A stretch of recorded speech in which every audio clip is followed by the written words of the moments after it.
Search bar रे tap com dot DG telecom लिखिकी search करंतु। सर्च कला परे देखिए प्रथमे आसीଯିव टैपकॉप यार ऊपर क्लिक करंतु।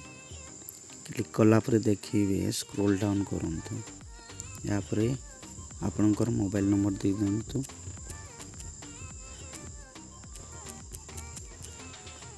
मोबाइल नंबर देला परे एंटर कैप्चा ऊपर कैप्चा टी दे दिंतु।